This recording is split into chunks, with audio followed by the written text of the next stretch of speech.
साथीहरू, आज चाहिँ मैले बनाउँदैछु चिकन अचार। यो चाहिँ फ्राई गरेको चिकन हो भने चाहिँ तोरीको तेल तातेको छ।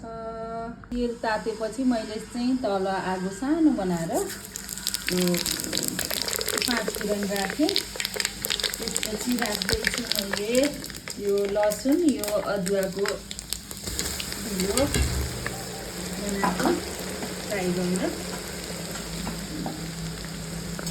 आगो चर्को भयो भने डढ्छ कि फेरि, त्यही भएर सानो आगोमा यसलाई चाहिँ एकछिन पकाउनुपर्छ। यो पहिला भुटेरै किनेको भए पनि। अब चाहिँ राखेँ मैले 1 चम्चा बेसार,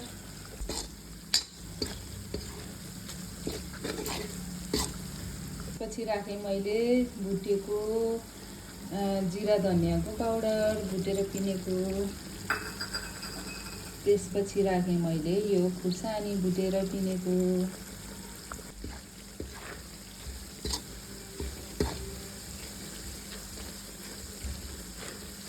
त्यसपछि राखेँ मैले नुन 1 ठुलो चम्चा। पछि राखेँ मैले यो मुरेलो ज्वानो मेथी पिनेर भुटेर पिनेको चाहिँ यो धुलो। अब राखेँ मैले यो ल्वाङ, सुकमेल, दालचिनी, अलैँची सबै हालेर पिनेको धुलो हो। यो चाहिँ मैले मासु फ्राई गरेर राखेको मासु यहाँ राखेँ। पछि राखेँ मैले यो कागतीको रस, राखेँ मैले टिमुरको धुलो। यो टिमुर र लसुन अदुवा यो कागतीले त हो नि यसलाई मिठो बनाउनु भनेकै खास भन्यो नि। अनि राखेँ मैले यो तोरी भुटेर पिनेको धुलो। यो लसुन चाहिँ यसरी भुटेर फ्राई गरेर मिक्सरमा पिनेरै हाल्नुहोस् क्या, एकदम भोलिसम्म यस्तो लचक्क बनाइदिन्छ कि है। टिमुर र लसुनले यस्तो मिठो हुन्छ है।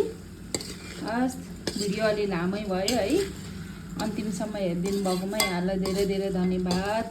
हेरेपछि लाइक, सेयर अनि कमेन्ट अनि रिक्वेस्ट पनि गरिदिनु होला क्या, फलो पनि गरिदिनु होला क्या है। हस्, धन्यवाद।